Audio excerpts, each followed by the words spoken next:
Boys, I have had a Phoenix Down moment. Oh, What happened? What'd you Yep. do? I was in the shower, Oop. and I was having some of those shower thoughts, oh, I like where this is going already. And the song "She's So High" was playing. Mm-hmm. You familiar with that 90s classic? Yeah. What kind of showers are you taking? Ones where I listen to music. And there's the line. She's like Cleopatra, Joan of Arc, or Aphrodite, and I was thinking about Joan of Arc, and I just kind of was mulling it in my head. And I went, wait a minute. Do you think Perfect Dark's Joanna Dark is supposed to be named after Joan of Arc? And I went, God damn it, that's my Phoenix Down moment. I didn't even realize it. It's a I lot. think that's pretty good. Did you guys know that? Did you? No, I didn't. ascertain that? I never played Perfect Dark. I like Perfect Dark a lot. I knew it. I knew it. Perfect Dark. I didn't know that she was the reason for that. No. I guess I should say. God damn. Bobby, you don't have to sneak up on us like that. Yeah. Careful. For the audio listeners, Bobby just like snapped into frame like he scoped 2 times into our living rooms. Yeah. Well, technically, I went from a 90 degree to a 78 degree, but I don't like to talk about my degrees. Yeah. I mean, can you bring it down a little to like a 69 degree? Nice. Too nice. It's a pretty nice angle. No, I don't think I've ever had that shower thought. I don't really think I thought about Joanna Dark in the shower ever. Okay. Maybe I'm taking the wrong type of showers. To be fair, there's only one good Perfect Dark game, and it came out a long time ago. A lot of things came out a long time ago. I guess they're still working on that other Perfect Dark game, that new Perfect Dark. They haven't said anything about it for years. Chase, what would you do if I told you that Yellow Card's Ocean Avenue is going to be 20 years old this year? I'd say that tracks from when I was listening to it. It doesn't make me feel better about it. But thanks, Bobby. Yeah. Yep. So, I mean, as we're talking about things that came out a long time ago, I think that we have a lot more that we can start to add into that.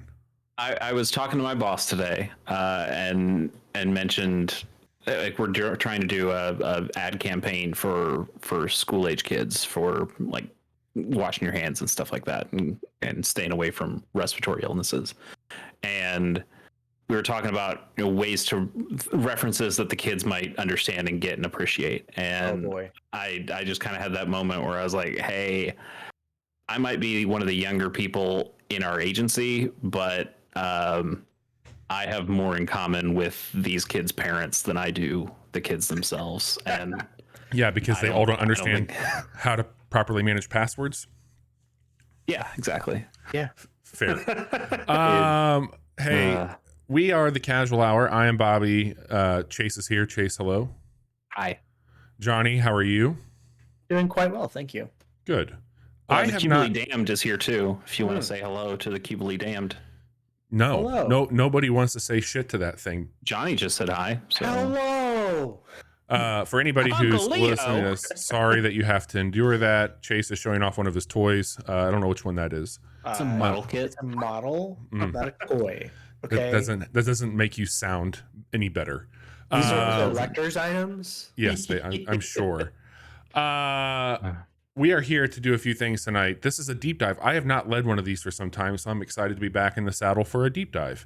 Our deep dives range from wild subjects, from reviewing magazines to talking about the histories of game series, to tonight, where a casual hour first, we are going to, quote unquote, give a scorecard, an academic report card, if you will, to the industry of 2022. And we're going to be focusing primarily on the big three with Sony, Microsoft, and Nintendo. But we will probably make some commentary around PC gaming, cloud gaming, and just talk a little bit about what's been impacting the gaming community in 2022. Yeah, so I want to hear your favorite games that you played on Epic Game Store. Exactly. I can give you some, actually. This is about as academic as it gets for It's video true. game discussions because So academic. we're all 3 men of letters, and we're the highest authority when it comes to ranking these different industry leaders, in my opinion, anyway. I don't know. So we'll be doing that, but also around this time every year we do gaming resolutions, and they can be very egregious, they can be very dumb. Usually are both of those, and we will be continuing that tradition tonight as well. We've got a few other surprises in the works, and we will be showing some of those off here in a little bit tonight. But as always, we have to tell you about the games that we've been playing. And Chase, what have you been playing? Yeah, I think you and I can tag team this one because we tag teamed it on Casual Monday. I've been playing some Risk of Rain 2. Yes, which is a hell of a video game. It is. It really is. Yeah. I know when it first came out, I was a little down on it because I really liked Risk of Rain 1, and going to a 3D environment instead of a 2D environment, while I think innovative and interesting, I think it's my favorite roguelike sequel just because it's completely different from the first game, unlike something like Spelunky 2 or Rogue Legacy 2 that feel so similar and yet also feel like they've kind of lost the magic. And I feel like Risk of Rain 2 is different enough that even though it's a very similar kind of game and that you are going through these same kinds of runs that you would in Risk of Rain, it all feels really fresh because you're now in 3D a whole other environments. dimension. Yeah, I still think I prefer Risk of Rain 1 to 2, just because I think that 3D environment, while it does add a new layer, I think it makes things like finding the teleporter more difficult, and I think that's something they've addressed multiple times, where they've tried to make it easier to find that teleporter that gets you from level to level and progresses the game forward. And aiming, especially when you're playing on something like a Nintendo Switch or on a controller at all, the 3D-ness is much harder to aim than something like with a mouse and keyboard would. Those things aside, though, game still rules, and I don't think I've played it, or we talked about it on Monday. I think I played it once since they've added in the final boss, at least on the Switch version. I don't know if I have. When did they do that? It happened a while ago on PC, and then less of a while ago on Switch. Okay. But I must not have made it that far. But like every once a month, once every 6 weeks, I will just fire that game up and just play around for like 30 minutes. It's real good. Yeah, we talked about on the show on Monday. Yeah, that was honestly it's one of my more recent like favorite streams we've done on Casual Mondays. Was that had a ton of fun with it. It's really stuck with me. I kind of wrote that game off. I've kept it around because I knew that you two were hot for it. I thought there was something there, and look, this was at least 4 years ago when I first played it. I mean, it had just hit the Switch. Chase, you came over to the house. We did a local couch co-op session where we did a quick look for my Lumberjack Smack stuff way back in the day, and it was. I think right after that we played Borderlands 3. We did. That tells you what kind of shit we were into. Another fine video game. The game itself it did not hit me. I hadn't played Risk of Rain, and knowing how regarded that game was with you, I'm like, okay, well, here's the sequel. It rules. Like, we're gonna check out some other stuff. I'm like, this ain't it. And so I've thought about it. I haven't really done much with it, but I have played a lot of games that are run based now, and I hadn't really at that time. So understanding what you're going for, that you are not going to be fantastic when you first step out there. You're going to be, quite frankly, pretty shitty. And that's squishy. The point, because you are building your character up on these runs. So like I knew on Monday, like there was some muscle memory from the genre that started to come in. I played the Huntress, which was an amazing class. I really enjoyed that. That's a good one if you're playing on controller because she's got a got news for you. homing. It's a great one on a PC keyboard. Well, I believe that, but specifically, she's got like a homing arrow attack, so for her main general attack, and that's a whole lot easier to control with a controller. Mouse and keyboard, I'm sure it's fine, but having any sort of homing on your attacks is really nice. I like playing that class. I like playing the engineer who can lay down the turrets because again, like it's less of me precision aiming at things and it's more of me building and having a strategy as I play. Although I played again tonight before the podcast because I just wanted to kind of jump back in and see if I could avenge that run. Johnny, we did have a pretty early contender for Casual Hour clip of 2023. I watched it earlier. It's goddamn. But I wanted to go back and get some revenge because I didn't get to finish that run. So I played one more run. I played as the bandit class, which has a shotgun. Yeah, which I hadn't played as the bandit before. I didn't think I was going to like it. In fact, the first couple worlds that I was going through, I'm like, I don't like this at all. It's too precision aimy. He's got a melee attack that feels useless because I try to stay away from enemies when I can in that game. Like this feels bad. And then I started stacking up enough power-ups. And that's something that's where Risk of Rain's bread and butter is. Like it's that game and Binding of Isaac when it comes to roguelikes that really just say, you know what? We're going to let you pile on the modifiers. And every run is going to feel completely different because you just add so much different shit on your character. Literally. Something like, yeah, totally. Whereas something like Spelunky, it's, hey, you might get a small handful of items, but the gameplay doesn't really change.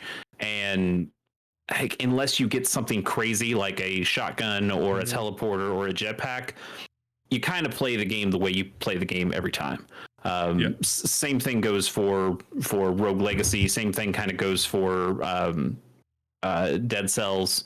Like, yes, it can change based on the weapon you get, but you really only get a couple of variables every time you run through. Risk of Rain, they have so many different kinds of power-ups that I feel like I just keep stacking on things and have a completely different build every time I play, and that is so cool. Every run is very, very different.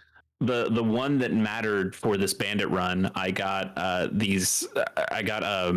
active ability, but it didn't actually, it's not something you could use. Like I had a missile barrage at one point and you can just use that and then it goes on a cooldown. But then I found I guess kind of a rare one that just said it augments me with electricity, and then every shotgun shot I had was sticking to enemies and then blowing up in an electric shock, and it was like doubling my damage and just made the run so much more unique and fun. As now it's how much damage can I pile onto somebody and then use my stealth ability as the bandit to get out of there and be safe while all the explosions are going on, and I can kind of get out of there while still having damage put on them. It was really fun. I got all the way to the final boss. I beat it because I knew where to go. So that run we did on Monday really, really helped in that I had a better idea of what the hell I was supposed to do. And man, I think that game is really, really cool. I know Bobby talked about maybe the next time we play that, we're going to do it on PC. I have now downloaded the Steam version, and I've got that. So the next time we do go to Risk of Rain 2, we'll be playing on the computers, and that'll be fun to try. Yes. Agreed. Yeah. Bobby, anything else you want to add? I know you had that game on your what you've been playing this week too. Like I was saying earlier, I was playing as the Huntress, had a great time with that, and it was markedly a different experience for me to go back into it. I thoroughly enjoyed my time. I played it on the Steam Deck. It plays really great there, but playing on the PC was a much better experience from just the frame rate. I found it was easier to see and navigate those worlds, which can be a little muddy at times on the Switch. And I thoroughly enjoyed it there. I also had the DLC. Did you try any of those DLC classes? There's only 3 classes I had unlocked when I fired this one up, which was the main character, the Huntress, and then there was a sniper that I was really deadly with. And I watched some videos on him, and a guy equipped, I think, 25 or 30 crowbars only on his character Jesus. with that character. And the final boss, he got down to a sliver with one shot. It was awesome. That's incredible. So I'm gonna try and do some dumb shit like that and unlock some more things. I've got a trip coming up where I'll be playing it on my Steam Deck. It was awesome on there. Like it worked really well. Everything carried over. So I am in. I'm looking forward to more streams with you two on that. Next Friday, I believe, is when we're going to be doing that, and it should be a great time. Friday the 13th, going to be spooky. How about that soundtrack too, though, guys? Prog, man. It's this fucking prog metal.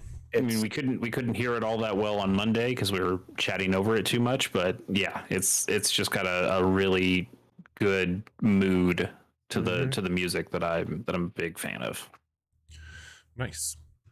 That's all right. it. Like, I mean, the usual suspects. Destiny 2. I'm still chipping away at Super Robot Wars 30. That's kind of a gaming resolution. I just want to get that game done.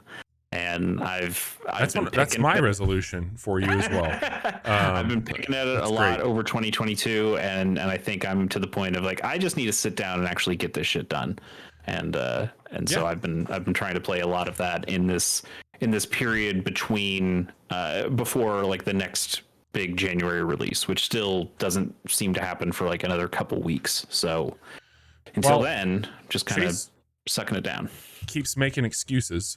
Let me tell you, he's sleeping on one of the best games that came out in 2022 by playing old shit. And Chase, out of anybody on this show, should be playing Chained Echoes, because that game continues to just get better and better and better the more I play it. I've figured out one of the things that we saw in the quick look that I could not get to work has now worked, and it's made a world of difference for me, which is integrating the SP points into upgrading skills that you have unlocked on your character. And you can they will automatically fill that bar. So the way it works, like a level 1 is like 200 and some points to upgrade to a level 2, but you can continually use that ability and it will just upgrade on its own right to the next level and then have a higher cap for the next one, and so on and so forth. You can, however, dump your points into any ability that you've learned and upgrade it, which for some reason on the quick look, pressing the button on the controller that said Y, it didn't work. It didn't let us do it. But I went back to it. I've been upgrading points. I'm really getting my footing on the shit. What do you slot into your weapons? The crystals, upgrading the crystals and combining those. I've now hit the 3rd tier of armor and weapons for the characters, and I'm starting to do some pretty big numbers on fighting people. I've gotten a lot more area of effect. I've gotten a lot more healing capabilities. I've gotten abilities that will just automatically regenerate health for like 5 turns, which allows me to not have to baby people as much with my healer. I've got, I think, 7 people that I can swap out between now, which has been really cool. Can you do that like mid-battle? Yeah, it's just mid-battle. So I'm playing lose a turn. No, like some RPGs, like to switch out, you'd have to like even like a Pokemon. It skips you. Yeah. And this is like no, come in, do whatever you want. It's a cool system. And they'll stay in the entire battle until you pull them out. But at the end of it, it goes back to your standard formation. You can change the formation. So here's the other thing: if you find out, like you started the battle and you're just getting your ass handed to you, and it's like a boss fight, just quit. Go back to your autosave and then, or just wipe however you need to. Because when you reload a save, one of the cool things about this is like, okay, you're in the, like, you can retry the battle, you can reload the last autosave, or you can reload a save. If you retry the battle, even if you're on like phase 2 of the battle, it will start you there, which is really, I think, great. But it gives you the opportunity to change your formation before the battle starts again, and allows you to equip really different things. So they do some really good stuff there with it. The writing's good. The story seems to be pretty creative and some stuff. I know that I'm going to be getting sky armor, and that's all I can focus on. I want my fucking sky armor. I want to have those suits, and I think I'm getting close to it. I believe I'm in like chapter 3, I think. But Chained Echoes fucking rules. I've given myself a goal to complete that game before Fire Emblem comes out. And do you have one of the things I haven't really seen much is talk about the story and the characters. Yep. I'm sure there are like mechanically characters you really like, but have you gotten caught in with the story at all? Are you enjoying that aspect of the game as well? Yeah, there's some shit that just kind of opened up with Victor, who he's my cleric, and so I've been having him support, and he's very instrumental in my battles. But he just kind of unveiled some things about himself and why he's around, which I think was pretty clever how they did it. There's another character that you will encounter that has lost their arms and legs, but they have metal prosthetics that they're using, that they are holding in place at all times with their mind, which I think is just a really cool story for him. And he's very good. He manifests magical weapons, and his whole combat system is one that you spawn these weapons that you can just unleash all at once. It's really, really fucking cool. The story is fine. Like, I think there's a lot of betrayal. They're going for warring territory. Like, hey, the land was divided up between 3 lords. This one thing happened that basically decimated an entire area of the continent, and they basically paused the war, and they're like, what the fuck was this? Who has this technology? And they were like, look, that's not ours. Like, we don't have this. And nobody really understand. Like, the whole fucking land was laid to waste. And so you're starting to peel back the layers on what really went down with that and why it happened, and that's been really intriguing. It's just a fucking awesome game, man. Like, it's just so good. It's so good. Every time I hear more about it, I get more excited about it. It's not for lack of wanting to play the game that I haven't played it yet. It's definitely something I'd like to play. I know that everything feels like a countdown to Fire Emblem, but or for me at least. But I definitely want to get to that game at some point in 2022 or 2023. Jesus. I will continue to play it. I think I've seen anywhere from 30 to 50 hours. I'm hovering around like the 15, 16 hour mark right now. So we'll see how it goes. I'm definitely not rushing. Yeah, I'm not rushing things, but I'm getting to that point where I can get through battles a lot faster now. I understand the system is what it's asking me to do. There's a little bit of a loop now that I can get into. So yeah, Chained Echoes, fantastic. I'm not going to talk a lot about this next game because we've certainly talked about it at length, but I want to talk about a moment for me that has been incredibly important. My nephew, Arlo, has gotten severely into the concept of Minecraft. I'm not going to say he's very into Minecraft because he hasn't played a lot of it yet, but he has an iPad, and I've been talking to his dad about a Switch for some time because Arlo and I have played a lot on my Switch together, but my brother did set up an account for Arlo, and I have subscribed to a Microsoft Realm. And over the holiday break, Arlo and I have been playing Minecraft together, and we have playing in creative mode. We're building a tree. We built a tree house.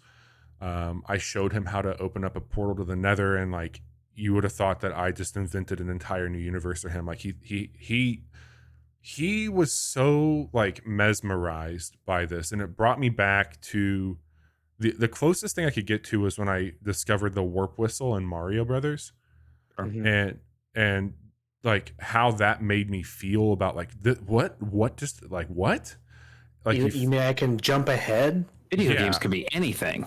Yeah. So he got so like, my brother was texting me. He's like, dude, like Arlo has been talking nonstop about the Nether, and he's like, he really blew his mind with that. And so I had gotten him for Christmas. I think it's actually made by Microsoft now at this point, but it is 4 books that are like guides. There's one for the Nether, there's one for creative play, there's one for survival mode, and then there's like build guides that he's been looking at. So he's very into Legos. All that to be said, this has been like an opportunity for me to pass something on that is really cool, and having having that experience, and like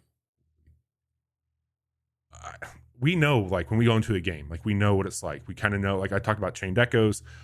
We all kind of understood what that was going to be because we've got decades under our belt. Right. But there's like a baseline of, Yes. even though I haven't played this game, I know what It's games made are. for me. Right. Yes. I understand.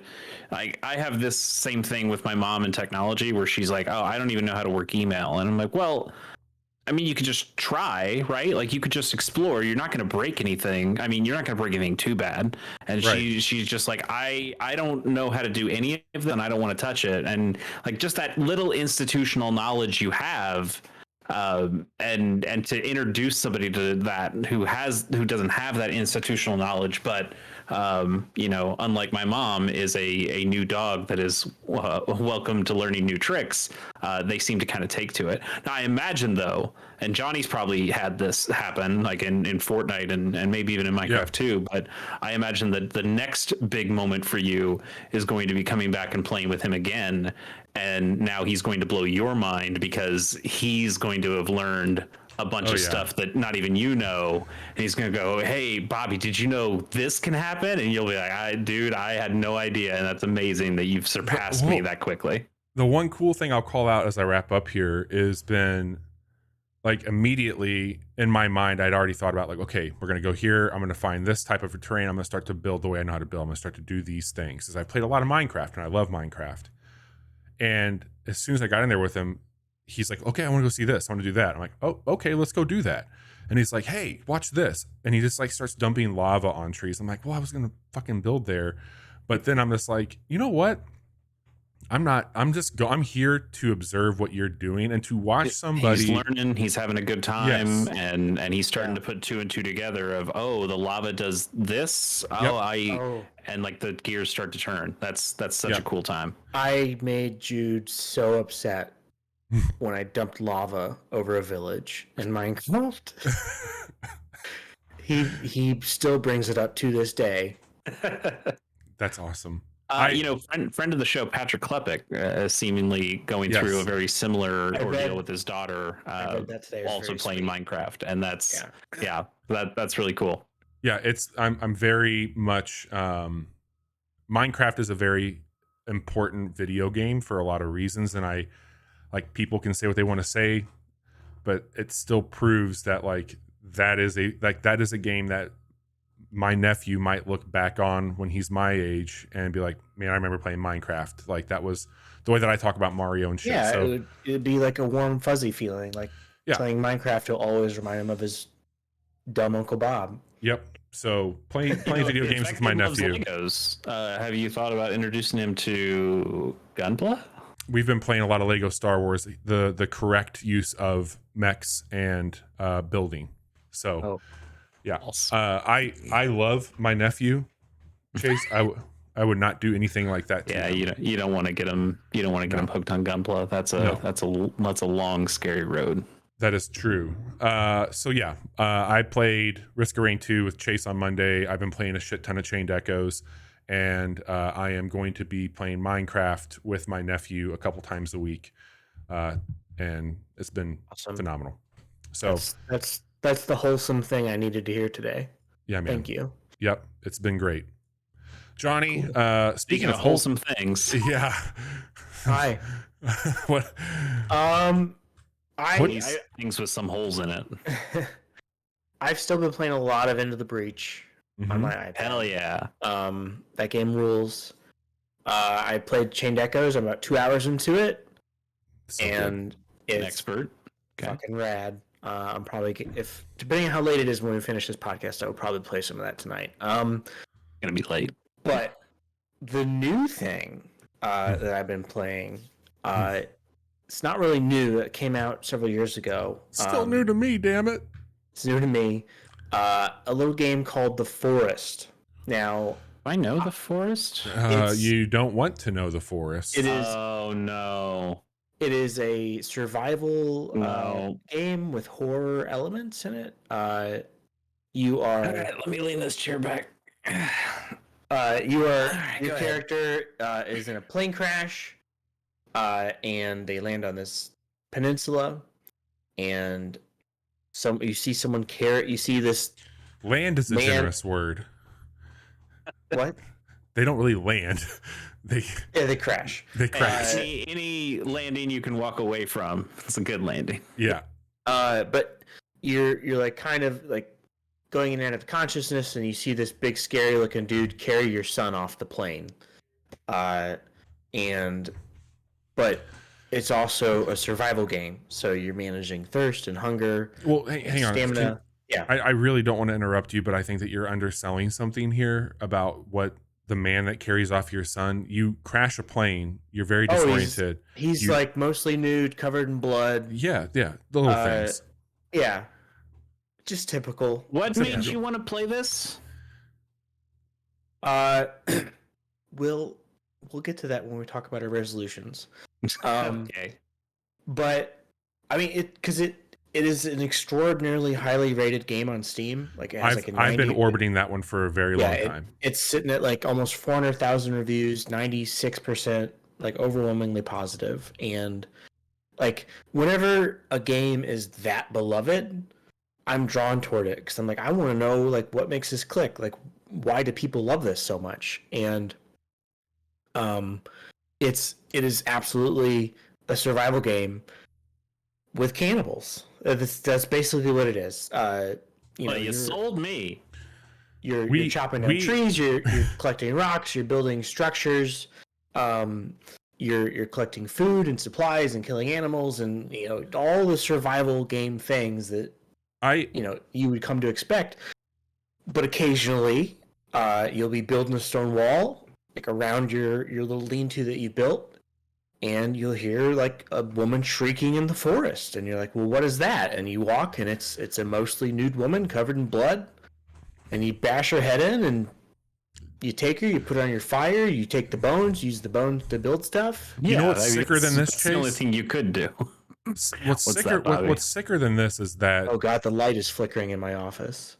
That's a woman screaming. That's just your wife. That's just your wife laughing. You stole my bones. Johnny bought this game for me. I did. And so a long time ago, by accident? No, yesterday. Right now. I had some Steam credit left over. I played this game with Johnny last night. I show up. I see where Johnny has established, because we have a server that we're playing on. I see where he's built his lean-to. I will build my lean-to. And I'm like, hey, I see Johnny has a rack that he's drying meat on. I'm going to build another one because there's 2 mouths to feed. I'm hanging my meat, and all of a sudden, I hear Johnny go, "Oh, hey guys, hi, hello," and I'm like, "What, Johnny? Hey, what's up, man?" He's like, "Hello, hi, hey guys." So I'm like, "What the fuck?" So I jump out of this little stone wall he built. I go over, and there's just 2 terrible looking people just standing at the edge of the like woods, looking at Johnny. So what do I naturally do? I just run up and start blasting these guys with my hatchet, and teeth are flying, heads are rolling, and Johnny and I go back to the camp, and Johnny goes, I'm not so sure I can do this. And I go, yeah, me either, bud. So the forest, that seems fucked up. It's a hell of a thing. I'm not going to be participating in that. We talked about streaming it on Friday. We might just play Monster Hunter instead. There'll be monsters that will be hunting us if we play one of those.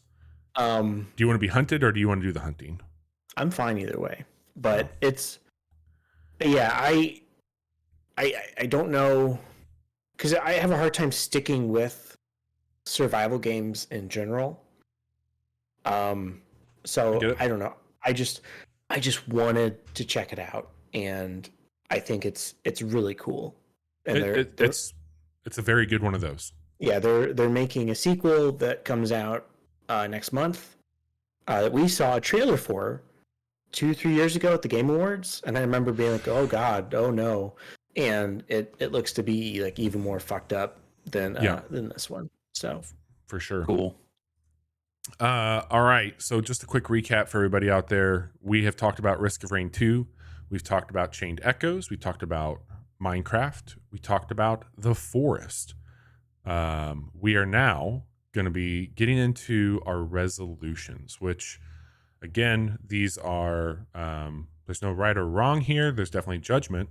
Especially when people say like, I'm not going to pre-order games anymore. That doesn't work out. How'd that one go? Not great. Fine. It went fine, Chase. But no, Bobby's the one who made that resolution. I know. We are going to be going into our personal resolutions that are around gaming. I believe is how we're doing this. Yeah, at least have some kind of connection to gaming. It doesn't have to be anything super specific. I don't know. Did you guys come up with multiple ones? I've got a couple, kind of. There's a few things that like are either game related or game adjacent. That there's like two things that I want to do that revolve around the games I'm playing, and I feel like I can probably talk about two things pretty fluidly. Okay. So why don't we do you want to kick yours off first, Chase, and go in the standard order? Do we want to do it differently? Yeah, let's do like a round robin thing. So okay. So I'll start off with an easy one here.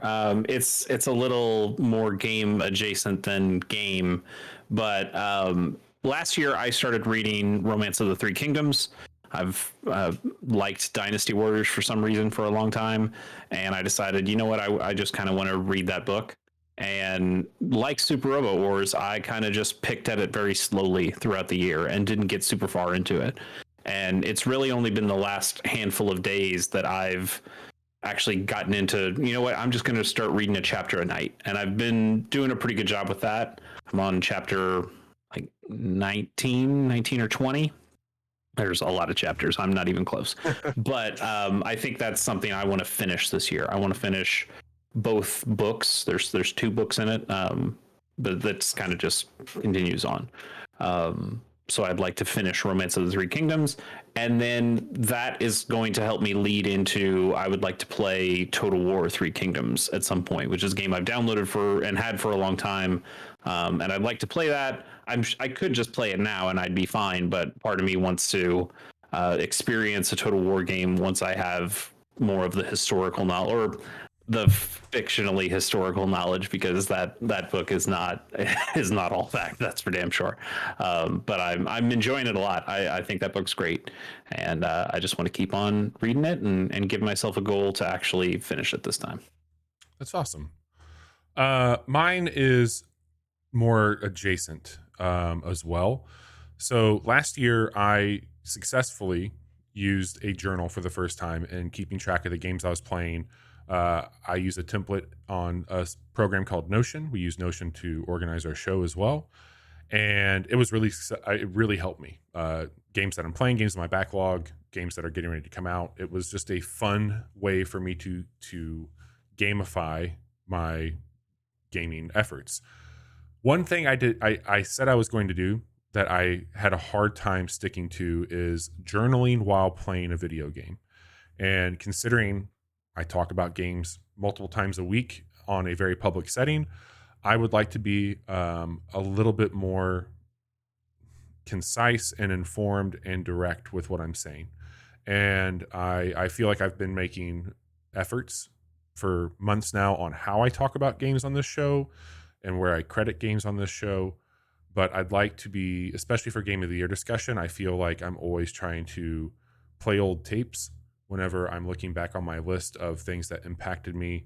And I'd like to be better at capturing even some of the more quiet moments between the waves that mean a lot, but maybe get overshadowed by people putting on Juggalo makeup, So I want to focus more on keeping a note open while I'm playing a game and just being able to pause, absorb what just happened, and then make it an effort to talk about why I felt in that moment, good, bad, or indifferent. So that is a goal of mine, is I'd like to journal about the games I'm playing more this year. Yeah, I've kind of got a similar one to that. I signed up for Backlogged, which I told you guys about right before the show. That's kind of like a letterbox for video games. And I don't know how strictly I'm going to end up using it, but I think I'd like to try, at least for this year, to add my games to that I play, just to have a slightly better organization. I usually just keep it like a note on my phone of games that I've played, and then I put a little star one next to the ones that I finish. But I think having a website that does a lot more of the categorization for you would be a good way of doing that. And another thing I'd like to do, while it wouldn't be journaling during a game like you're saying, that's a good thing though. It's something I probably should do. I want to get back to writing more about games, and I think because that backlog has like a little section where you can do reviews, however long. I'm not going to review every game that I play, but I feel like I might find reasons to make some sort of text document. Like doesn't necessarily have to be a review, but just here's what I thought about this video game for a handful of things. And I'd like to get back into more of a writing thing. It's tough because writing is also my job, and that gets tiring. But I'd like to carve out some time to write about games. Yeah. We didn't skip Johnny, did we? He did. I mean, we kind of did. I was jumping in because mine was. I have another one that was very similar to yours, but go ahead, Johnny. Sorry. I have two. Okay. One is adjacent. One is direct. I towards the end of last year, started learning how to code in Python. And that's motivated me.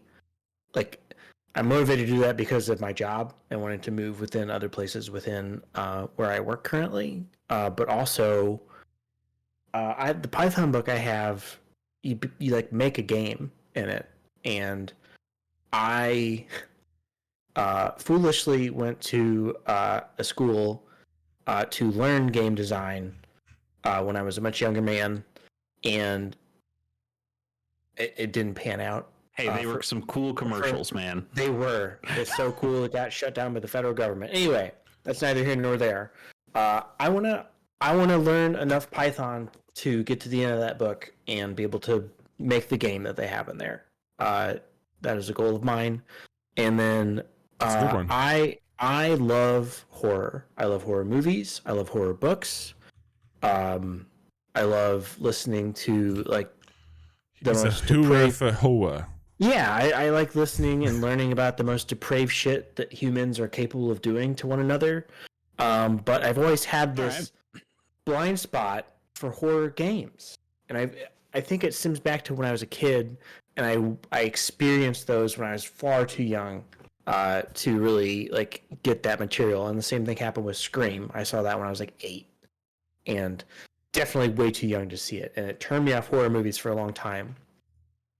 So this year, I want to try and make a genuine effort to get into horror games, and I'm going to start that with the Dead Space remake, and that was also what motivated me to check out The Forest.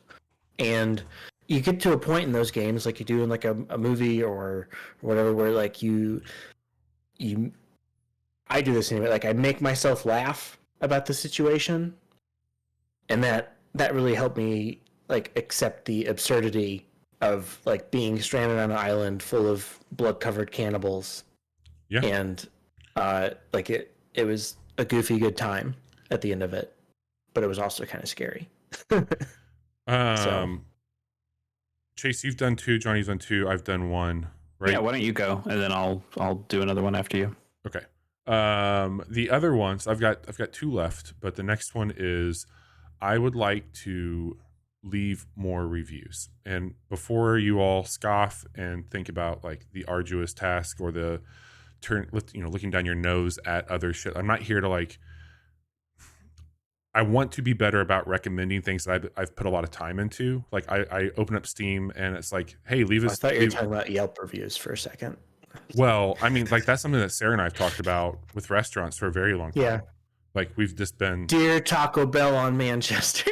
That's actually it's a place we go to a lot more now, as it's a dispensary, which is fantastic. Anyway, but I would at least like to leave something as simple as like, hey, I recommend this. For like these are things that I liked about this game. I left my first Steam review for something the other day. Yeah, for Dwarf Fortress, I read it. It was okay. But I I think that ultimately, high praise. no, You I'm didn't even have kidding. to spend 500,000 casual coins for that. I feel like I read a shit ton of reviews on a daily basis, and I never give back ever. So I want to give back in some way, shape, or form. Like you mentioned backlog, when I looked at it, it looked like you can give a rating on there, similar to like a letterbox. So I don't even know how I would approach like a star system myself, like what would be my qualifier for a 1 versus a 5, but I would like to get to a place where I can at least give, hey, I enjoyed this, or I would maybe avoid this. Like I'd like to get to a place where I can give back to that community that I have been purging for so You've long. been selfishly taking. Are you saying? Are you saying you just want to like be able to leave a rating on things, or do you want to actually write some stuff about the games as well? I think for games that maybe, I mean, if I'm journaling a little bit, maybe that might spawn into a little bit more of a long form analysis at some point in time. But for the most part, I just want to give like a very simple yes or no. Like, yes, I would recommend this. No, I would not recommend this. Like, I want to start small in that sense. Sure. I anticipated somewhere down the line that we might get a wild hair on our ass and want to talk a little bit about more writing. So we have a Medium account where we can absolutely do some long form talks on things. But, you know, I've never been that guy. Even when we had a website, you two were very active on the writing, which I loved. But I've always been more about writing and doing things. But again, I am playing a lot different games than I did when we first started the show. So maybe I would be different about how I, talk. I'm way more organized and collected to where I feel like I could make an argument to write a little bit more, but not really there yet. Nice.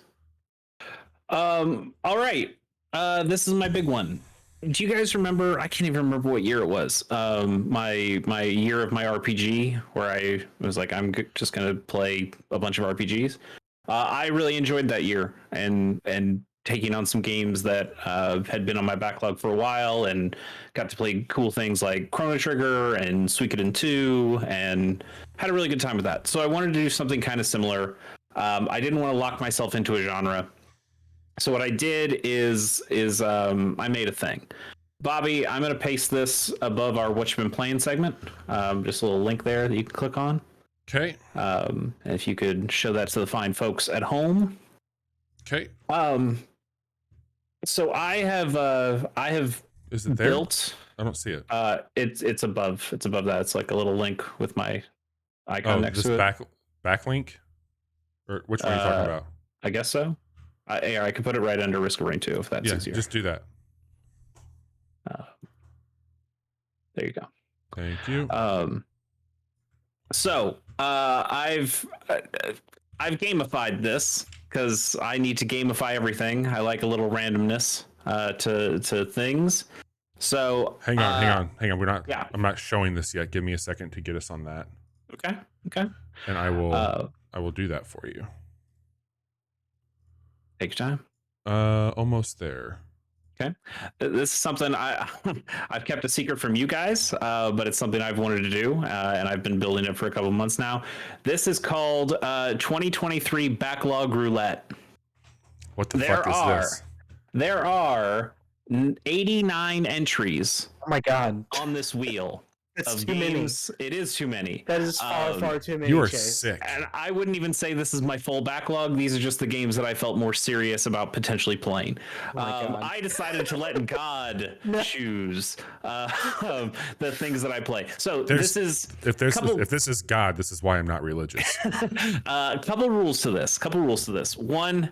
First rule, this is completely not binding. I'm not. God damn it, wait a minute. You can't keep doing that. That defeats the purpose. Yeah, top 10 list. We don't have to do it that way. When I say not binding, I mean I don't have to finish these games. Oh, okay. I have to try these games. Talking Johnny's love language. I have to give it the old college try. I also tried to weigh this list in some different ways. So I have things to try to appease some people in the crowd. Bobby Peas. I have Pokemon ROM hack. Pick one as an option here. So I didn't put down every individual Pokemon ROM hack as an individual thing, so there's less of a chance that it will come up with a Pokemon ROM hack. I tried to get a bunch of variety in here. I also put in a lot of like single games in a series. So I have Metal Gear Solid on here, but I don't have Metal Gear Solid 2 or 3 or 4. How did you pick your colors? I don't know. I went in and I picked I can't remember what theme I did. Games that aren't green aren't a certain type of thing. No. There's nothing like that. Yeah. So I would like to play one of these a month, at least one of these a month, and I don't know if I'm going to have you guys spin the wheel on the show every time we do this, or maybe I'll have you guys witness. Well, hang on. I got it for you. That? Yeah. Just we will spin the wheel when we wrap up our monthly preview episode. That's fine by me. I'm fine with that. If I do finish a game early, I want to reserve the right that I can spin the wheel again and do more than 12 if I want to. Only if we're there. Sure, that's fine. Get us on a FaceTime call. But I still need to spin the wheel at the beginning of or at the end of every preview episode that we do. So extra spins are fine. And then also I reserve the right to just play any game on this list without it being spun, like in addition to the thing that I have. Like if I get a wild hair that I want to play a Pokemon ROM hack, I don't have to wait for it to come up on this list. I can just play it. Do we get to pick your game tonight? We do, but so I don't think it'll be added in this first spin, but I'm going to also give you guys one game that you can add to my list that you want me to play, and that will also be an option here. So I don't think it shows up with the link that I sent you, but I have the master wheel here. So I'd like for you each to give me a game. I'll tell you if it's already on the list or not. I'm going to guess whatever you have is probably not on my list. But if there's a game that you've been dying for me to play, let me know, and I'll add it to the list. You have to tell me right now, though. I mean, my instinct just says Elden Ring. Okay, I'll do it. It'll go right under Earthbound. Elden Ring. Okay, Bobby. Is there something I can do here that is like not necessarily what you have to play, but what you have to stop playing? No, can't do it. Can't do that, buddy. Why is Destiny 2 on here? Yeah. Wasteland 3. It's already on there. It's already on here. Yeah. Okay. I was pretty sure Wasteland 3 is already on there. I think that you should play Subnautica. Okay. That one is definitely not on here, so I'll add it. I'll put it right below. Oh wait, no, it would have to go above. It's already that's the sequel below. You don't want that one. Yep. You want just Subnautica. What? You said below. I was being a dick. You can play either. Funny. Actually, you can play either one. If you got one of those. Subnautica, pick. And they're on the Switch. They are on the Switch. I hear they are on the Switch. All right, but you can't play it on the Switch. Okay, pick one hyphen not Switch. There you go. All right, cool. There are now 91 entries on this wheel, although I think it's still 89 for the one that you can spin. So, Bobby, I think I gave you privileges to be able to spin this wheel. Click the spin, right? Bobby, tell me the Listen, game Chase, I'm going the to last play time somebody sent me a link to go to a website that had spin in it, I did not like what happened. Yeah, Bobby loves any sort of roulette style links. He does. This is scary. What's it going to be?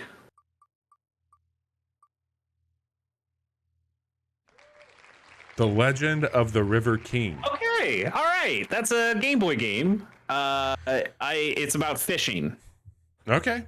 I'm into it. That sounds great. Yeah, so let me write it down. I'll be playing Legend of the River King, and I'm going to talk to you. You know what? I can play that on my Analog Pocket. That's going to be great. Hang on. Yeah.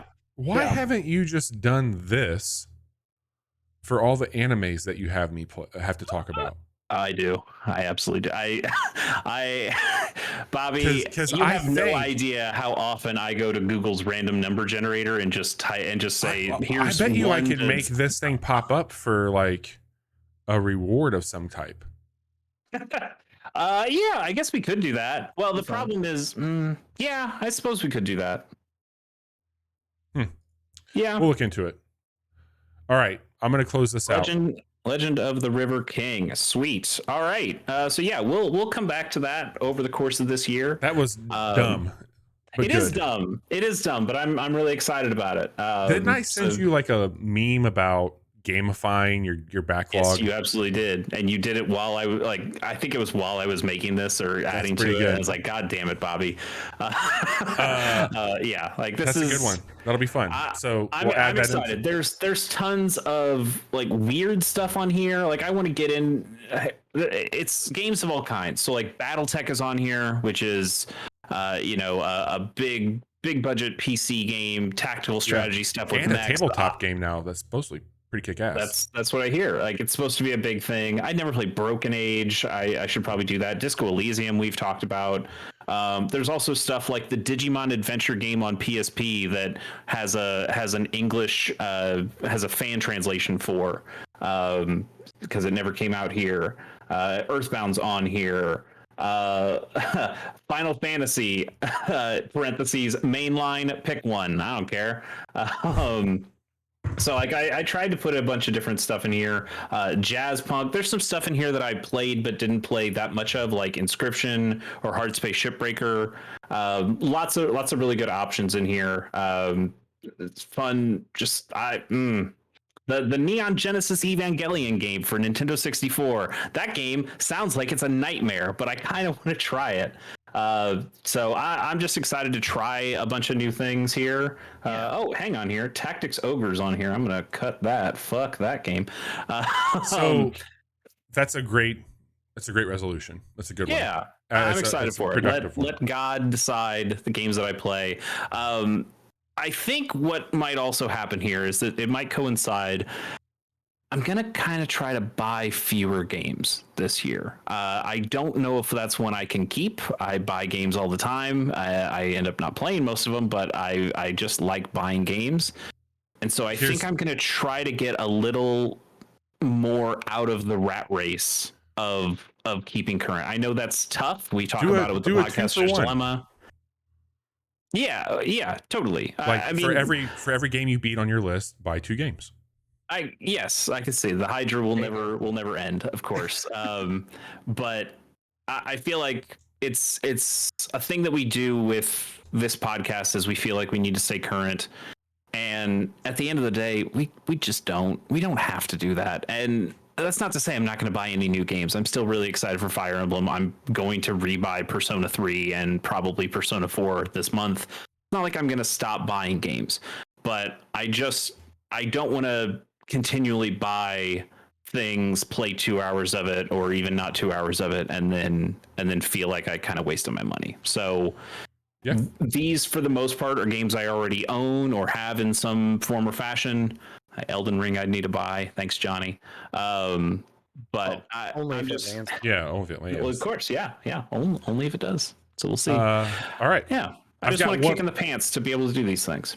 Yeah, go ahead, Bobby. I guess me every week telling you to play other shit was not enough of a kick in the pants. Well, that's part of the problem. You tell me like, oh, you'd love to play all these things, and I know I would, but he gets to the point of like I've bought so many games, and now we're on to the next month, and there's new games to buy, and like man. So this is just a way to kind of channel that a little bit. One last thing for me is I don't know what this is going to look like. I don't know when I say what I'm about to say how well it'll go or what I'll do. I am going to try and make our Discord more of a thing.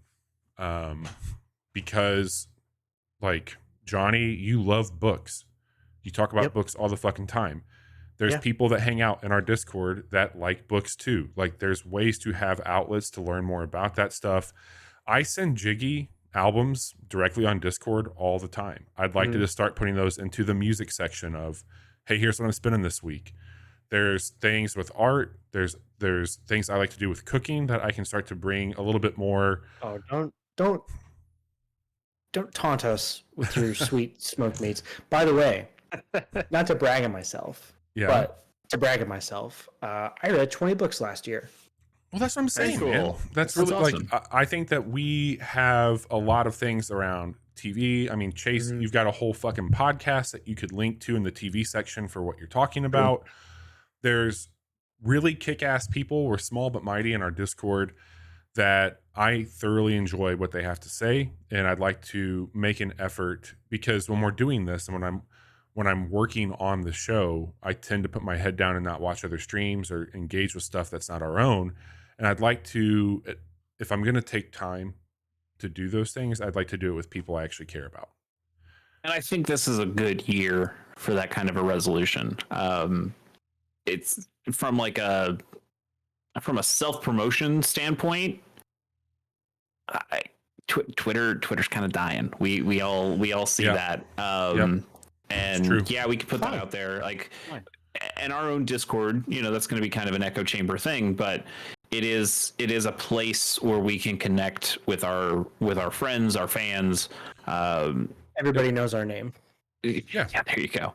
And Twitter might not be that space for us come the end of 2023. We'll have to see. So Twitter might not be a space at all. It's very true. So having a place where we can talk to people and they can interact with us and us back with them, I think that's a good one. I'm still somewhat new to Discord. I don't use it all that often unless I have a reason to go to it. It's not an app I just keep open and check my notifications or chat with a bunch of people.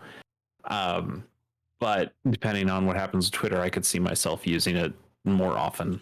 And there's also there is a place on from time to time. One thing I like is a good asynchronous game, and they've got some stuff that you can do within Discord. That's like dumb shit, little fun things, but it's something that like we can all be kicking the can doing together. All the Wordle and all that shit. So anyway, I think our Discord, you might start to see a bit more of a focus on that for me, on promoting what we're doing there, talking about it, or like, hey, we had this poll in our Discord that we will bring into an episode and talk a bit more. So anyway, I'm going to go ahead and say this, and we can agree, disagree. I'm content with wrapping it here if you all think we should. Because I don't know what the discussion will look like for us to go into the scorecard stuff. I'm happy to do it if you all think we should. But I'm also feeling pretty good about the resolutions. Yeah, I'm looking down this list. I still like the idea of a scorecard. I know I don't know. I guess I'd be fine calling it here too. I feel really good with where we are and where we're going. I mean, what do we need to say? Nintendo still has a kind of weak online service. Game Pass is the best value in gaming. Game Pass is the best value. Microsoft needs to put Plus is confusing. It is. Although PlayStation Plus gave us some pretty good games this year, even on the essential tier, which is you have to figure out which tier you're on. How about this? Let's just do this really quick. We don't have to go through a big list. Yeah. I would love for each one of you. We're not going to do round robin, just like Chase, then Johnny, then me. What is something you would like to see from each one of them this year? I would like Nintendo to put out Advance Wars 1 and 2 reboot camp. That's fair. That's great. God damn it. Release it. Just give me the fucking game. What about? I want to play Advance Wars so bad that I've considered I could just go and play it on my analog pocket. And part of me just goes, no, wait, it's about to happen. You'll play that version and it'll be fine. So that's Yeah. Microsoft, I would like them to give me personally more of a reason to try Game Pass. I have Game Pass now. That's how I played Pentiment, but I'm still not a huge PC gamer.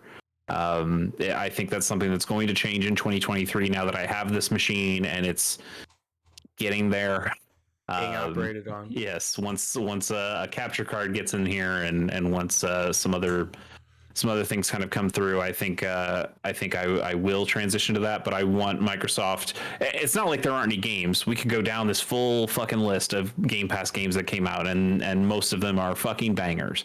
But I want Microsoft to make it easier for me to think, oh, I want to play that on Game Pass instead of, oh, I want to wait until that comes to Switch.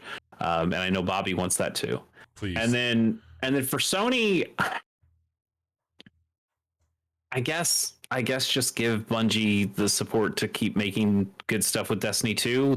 Destiny's always kind of been up and down with with Activision. They were getting a bunch of resources to build a bunch of new stuff, and then when they got away from Activision, everybody was excited, and the output of content wasn't quite there. There's some complaints about recycled content, which is understandable, but also understandable that they are just one transitional period, one unit. Yeah. So if Sony can give them resources to keep building that game in a way that makes me want to keep coming back to, fantastic.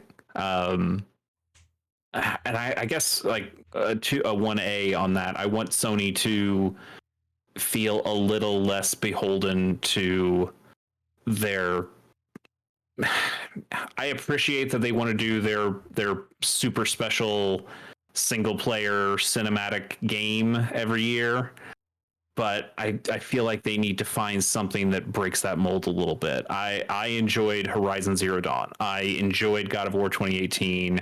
I enjoyed The Last of Us, but I didn't pick up Horizon Forbidden West. I didn't pick up God of War Ragnarok, and I didn't pick up Last of Us Part 2 or the remaster of Part 1. I want something different from them, and I'd like for them to pursue different things rather than kind of resting on these laurels, which I totally understand. They're big franchises, you got to put them out, but I'd like to see some more newness from Sony. And when we look at the key exclusives real quick here, other than the ones that I've mentioned, it's Stray, which is cool and small. Totally happy that they put something like that out. Gran Turismo 7, which whatever, and then it's Babylon's Fall and Ghostwire Tokyo, which those are not Sony published games, but they were exclusive to PlayStation in some way, and they did not hit the mark at all. So I'd like to see them make more original, cool stuff, because that is something they do that Microsoft doesn't do. Nintendo does, but that's because that's what Nintendo always does. But I'd like to see Sony become a better place to kind of curate new, interesting stuff that is. I still like their commitment to single player. That's great. I don't need everything to be Destiny or everything to be a MOBA or everything to be an MMO. But I want them to explore that space a little bit more fully than what they've done now. So that's how I feel. I'm sorry, that was a long-winded answer, but that's how I feel about those. I got it pretty much on the cuff here. Nintendo, I want to see new hardware and I want to see better online. Like I've wanted that for a few years now, but like I feel we are well past due. Do you think we'll get either of those things? If we don't have new hardware for Tears of the Kingdom, I don't think we get new hardware this year at all. I don't think that Nintendo lightens anything with their online stuff either. I am fully prepared to potentially play one of the best games I've ever played this year from Nintendo. I'm also fully prepared to be incredibly disappointed in having to play that on the same thing I played the last Zelda game on, or finding ways to play at other places. Well, yeah, there's obviously that, Jace, but who can say? That's what I want from Nintendo. So I think that's not original in any slight of the way, but I would say for Microsoft, still true though. Yeah, like yeah, playing online with it, like with you all on Nintendo stuff, is way more of a process than it needs to be. I'd love, like, I would almost take that over new hardware from them. Having said that, I am really losing my patience with Microsoft and what they've been up to with buying studios. Like, I'd like to see what that actually is going to entail. I've benefited greatly from Game Pass. Tunic and Norco were my top two games of the year. I played both of them on that service. I love Game Pass. You all know that.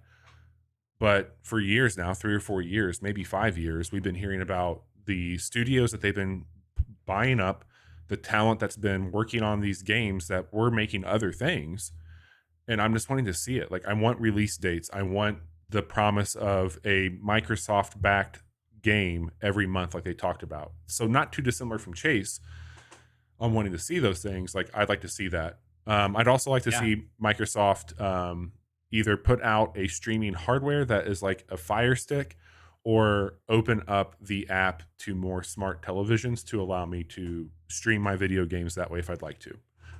And like real quick, back to your first thing with Microsoft, looking down the list of their key exclusives for this year, it's Warhammer 40k Darktide, Scorn, Crossfire X, and As Dusk Falls. Yeah, and High on Life. That's I don't think High on Life's on PC, is it, or on PlayStation? Is it? It's not. No. okay. All right. Yeah. Sure. And High on Life. I don't think that changes my That's my been opinion. their most That's successful. Yeah, dude. Yes, I know it's successful on Game Pass, but that doesn't change my opinion that is a pretty fucking weak slate of exclusives, especially compared to something like Sony. When you put in, and even how I feel about it, God of War, even compared to Horizon. Nintendo's first party offerings. Totally. Oh, Nintendo blows everybody out of the water when you come with first party, but yeah. Like that's weak. Like that's 100%. I'm not saying you need to give me a Halo every year, but like. But dude, they're kind of saying that they're going to give you something like that every month. That was the promise they made. Oh, and with the amount of studios you own, you know what? Pentiment should go on here. Pentiment, that's fantastic. And Grounded. With the amount of studios you own, I mean, Grounded's been out before, but yes, I get that it's out in 2022. You need more of that, though. You own everybody. You should be putting out exclusive games all the time. And we're just not seeing it, and it seems really weird. I know we're still like COVID has fucked up everything. I saw somebody made a tweet like if somebody tried to make a new PlayStation game right now, it would come out on the PlayStation 6, not the PS5, because that's how far we are in the generation at this point.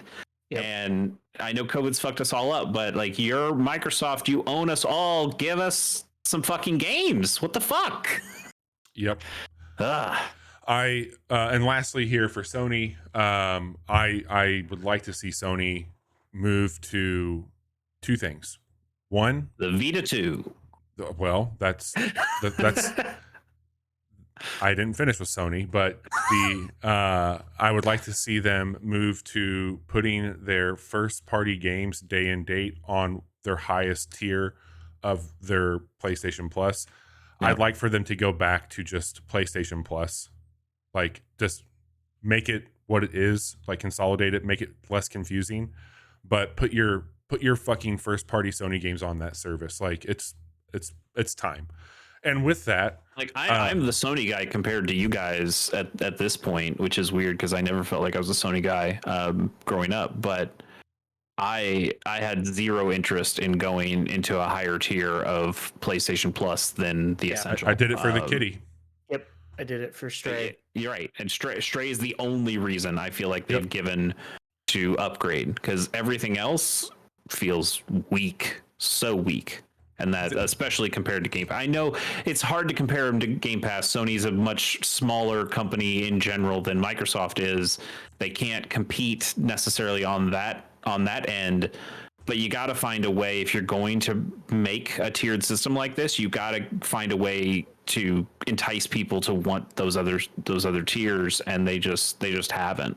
Yep. I mean, it's not like Nintendo's out here blowing the doors off with Nintendo Switch Online, but at the very least, the Booster Course Pack, the Animal Cross DLC, they've given people reasons of why you might want to upgrade to the higher tier of service. Sony just hasn't. The stuff they're offering is not enough. And you can also go onto a PlayStation 3 right now, connected to the internet right now, and you can download PS4 versions of games, and you can't do that on your PlayStation 5. Last thing I'll say for Sony, bring your games the same, like as you bring your games to your service, bringing them to PC. But the other thing is I think Sony needs to abandon its obsession with VR. And you kind of buried the lead a little bit, Chase, with it, but that'd be a general thing for everybody. It's like, please just stop. I mean, look, Microsoft partnered with Logitech to put out a cloud streaming device. Analog came out with the Pocket. Steam has had their most successful hardware from what I think that's accurate with the Steam Deck. I mean, Uh, yeah, I don't think that was compared very to hard to do. the Steam Link, the Yeah. old well, Steam they sell a lot of their boxes. VR headset Yeah. too, though. I got my Steam controller Yeah, for it's true. $3. The Vive, But- I suppose, is up there. But yeah, Steam Deck probably wipes them all.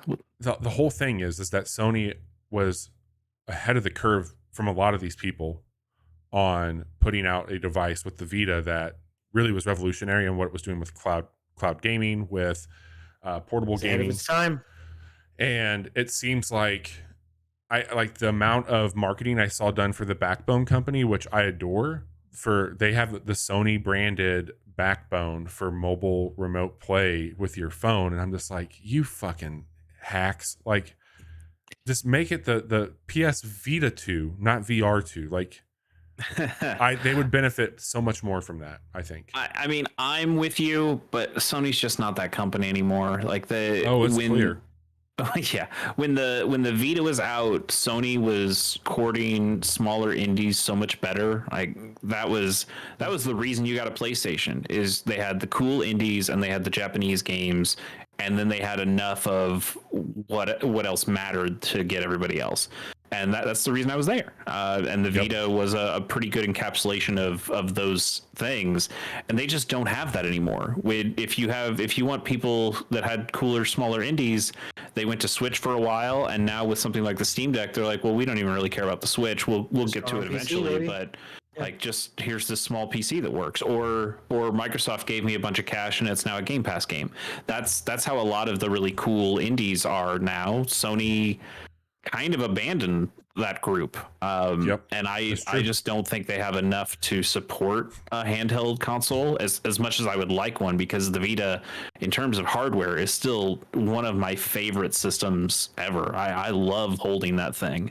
I just don't see. I look on eBay anymore. for used Vitas at least 4 times a year, and Chase was always like, "What the fuck are you doing with your life?" Well, hey, you know what, Johnny? do it. They just came out with the ability to mod or hack that, however you want to look at it, without a PC any longer. You can do it all on board the device, and okay. Well, so I'm going on eBay right now. The one thing I'll say, just to wrap up my thought here on Sony, I worked for Apple for a long time, and you don't realize a lot of the stuff while you're so ingrained in it when you are in an ecosystem. But I see so much of the same tactics between the two companies on how they are approaching their walled garden, so to speak, around their software hardware and the services, especially that go with it. The way that they're choosing, like, how things get played out, where they go, when they go. You saw it with how they treated Fortnite there for a while, or it was like, oh, we don't need to do crossplay with us. Yep. Like, no, we're the biggest console. They relented because Fortnite's just so fucking big that Epic could throw their weight around. But yeah, they still want to keep it relatively closed system compared to Microsoft, especially compared to Microsoft, and maybe also even compared to Nintendo, which themselves is a pretty closed fucking system most of the time. They're just a very Japanese company when it boils down to it. And Johnny, what do you want? Yeah, I mean, you guys kind of stole all the things that I thought I might bring up. I want Final Fantasy to be good again. I want Final Fantasy 16 to blow my mind the way a Final Fantasy game has not done. Do you think it will? Since 10, probably. I'm really excited by all the things I've seen from 16. I think going back to the more medieval setting, bringing crystals back, I think it has potential to be like one of the best ones I played in a long time.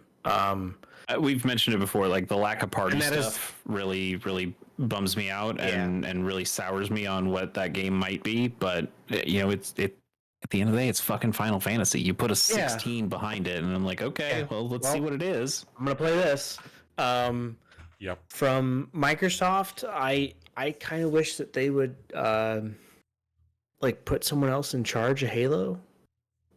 Yeah. That's nice. It's nice to wish for things. It's nice to want things. Because, man, I was all right. gun playing. I'm going to ask you one question then. What? Knowing who they have under their umbrella, yeah, who would you give it to?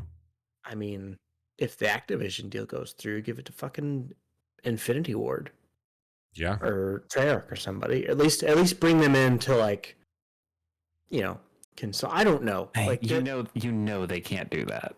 I Like, know. We all would love that, but they called the studio 343. It's a fucking Halo reference in there, just in the same way that Chase, the Coalition is I am well Gears of aware. War thing. But look, Bobby hey, said most of the again, Microsoft shit I had. True. Dream on. Like I want it for you. I want it for me. I thought every Halo since Reach has been pretty terrible. Not good. And I Very know diminishing returns. Infinite, and I know you don't necessarily feel that way. Like they're not as good as the previous Halos, but I didn't. Yeah, I just don't like any of them. Despise them at the time. For Nintendo, like I just like give us another fucking Switch. Like just it's time. He's a good boy. Let him move. Let him mow your umbrella. And for Sony, I want them to take their head out of their ass just a little bit. Like just not all the way. You can still put out these like very like I love those games. Same. But like come on. You're a little you're sitting in with your stink, Sony. It's like that episode of South Park where the people are farting in wine glasses and smelling it. Like, oh god damn, that's we're sorry. Man, I love the smell of my own shit. Yeah, I think those are fair. And a little separately, I would like somebody, anybody, everybody to tell Square Enix to fucking stop this NFT bullshit. There's still time to say it's a mistake. God damn, they'd fucking double down. Like, what do you do? What are you doing? At least everybody else is like, hey, at least Sony calls it. Call. Sony calls it stars at least, so they've got NFTs for kids. Is that what Stars is? It has NFTs in it? It's pretty much that. No. I mean, it's... Oh, no. Well, I signed up for it because I got coupons. Well, that's the thing. It's not really an NFT. I also signed up for CryptoZoo. But it's a situation where it's like, hey, like you can get an exclusive one of a kind. It's not like minted. It's not a blockchain type thing, but it's dumb. It's baby's first NFT. It's whatever. Yeah. I think if NFTs and VR could just kind of be expunged from gaming, I'd feel a lot better. I feel worse about VR. Like VR, I feel bad about VR. Thing that it is like it doesn't. It's not harming me in any way. It's not detracting from any experiences that I have. Yeah, I'm not anti-innovation. Let the weirdos have their headsets, okay, Chase? I'm with you, but my thing has always been, I'm not necessarily against VR. I don't want to play VR stuff much, but I'm kind of with you in that, yes, let the weirdos be weirdos, but then we get something like, hey, do you want to see more of the Half-Life story that you've cared about for a very long time? Well, the only way you can do that is on this very expensive, very pointless VR headset. I'm like, well, I don't want that. And there's an opportunity cost to everything. Like, what could Valve be making if they weren't busy making it game for VR? And the answer is they wouldn't have made that game if they weren't going to make it for VR. But I just I know, Chase. It's tough. Yep. Anyway, agreed. That's all for me. Well, let's wrap this up here. So just for everybody, we did a lot. We talked about the games that we've been playing. They were Risk of Rain, they were Chained Echoes, Minecraft, and The Forest. We talked about our gaming resolutions. That was a really good time, highlighting some things directly around here. We got to see Chase's really cool backlog Wheel of Death, and we will be spinning that. I felt a little bit like a Charlie Kelly there, like I had like a bunch of red strings behind me and trying to figure out where all the mail should go. I liked it. We went through resolutions beyond that, where we talked about maybe not buying as many games. We talked about engaging more with our community on Discord. And then we did a little bit of a deep dive into what we would like to see moving forward from the big three making video game software and hardware. This week, I have the wrong thing on here. Do I? Yes, I absolutely Yes. do. Chase, why don't you tell the fine folks who you are and what you do while I fix this for us? Sure, I'm Chase Kennecke. I've got a couple things that I do. One of those things is called Pilot Program, which I do with my good friend and friend of the show, Pierce Corshane. We talk about television shows, as Bobby alluded to earlier during the resolution part, or during the resolution part. We are going to be recording tomorrow. Excited for that. So hopefully a new episode will go up sometime this weekend.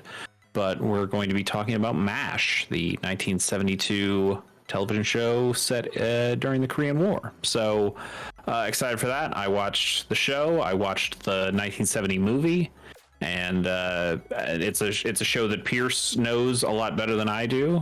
He grew up watching it with his family. So he's going to take the lead on this episode. Pretty excited to hear how that goes. And we'll also be revealing whatever our next show is. And I don't even know what it is yet. We haven't discussed what it will be. But that show's been really fun. You can find that on my link tree, which Bobby just put in the chat there, and go follow that show. It's been a lot of fun. And, kind of a resolution, I guess. I want to keep going with that show and make it one of the better things that I do, because I'm really excited about it. Also, it's a chance for me to get to talk to Pierce, who's been one of my best friends since college. And it's a good excuse just to catch up with him, and I enjoy doing that. Awesome. So for us here at the Casual Hour, we've got a few things that we've done and we'll be doing for the rest of the week. Monday night, as we talked about during our What You've Been Playing segment, we fired up Risk of Rain 2, and we liked it so much that we're going to keep that thing in rotation. Come back on Friday the 13th to see Risk of Rain with the entire Casual crew, which will be a great time. We have a quick look that went up for Warhammer 40k Darktide. Just a word of caution for that quick look. It was recorded on December 6th when that game was struggling quite a bit. I have not played it since, but there is a performance patch that went out on the 15th of December that people have seemingly said addresses some of those hard, significant crashes. So buyer beware, dated quick look there. Tonight was our deep dive into industry scorecards and resolutions. Thursday, the quick look, so nice we did it twice. Call of Duty is now getting a Warzone 2.0 quick look where we focus primarily on the DMZ, and that will be up. I guess I should have mentioned that during what we've been playing. You guys got me to finally play that. Yep, I had a good time. I had a very good time playing with you guys. I could see that being something we do on a Friday night sometime. Absolutely. Agreed. Would love that. So we have a quick look going up for that where Chase was spectating with us. So you have all three of us on that quick look. You can find it at 10 a.m. on youtube.com/casual hour. And on Friday night, this originally was Monster Hunter Rise. We were going to go back to it, but it sounds like we might be going to the forest instead. And either way, people are going to die. Oh, thank you. Friday night. So we'll be live 10:30 p.m. Central on twitch.tv/the casual hour. I will also just call out next week, we are going to have a wonky schedule as I will be traveling for work. We will not have a Casual Monday stream, and our podcast will be recording on Thursday the 12th rather than Wednesday the 11th, as I will be coming back for that show. So next week, watch some of our old stuff. Maybe watch Risk of Rain from Monday night and then see us all play it together on Friday. I would do that. Yeah, that'd be fun. But Johnny, anything you mentioned 20 books. Is there a book that you're reading right now? Yeah, I'm reading the last book in a trilogy by Robert Jackson Bennett, a book called Locklands. Okay. It's a I like the monster a whole lot. What? The Lachlan Munster. Okay, great. Good.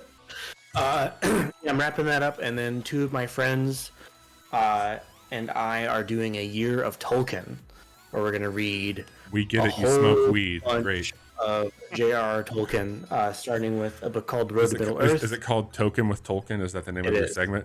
Okay. Yeah. So I got a bunch of Tolkien books for Christmas. I'm really excited to read those over the year.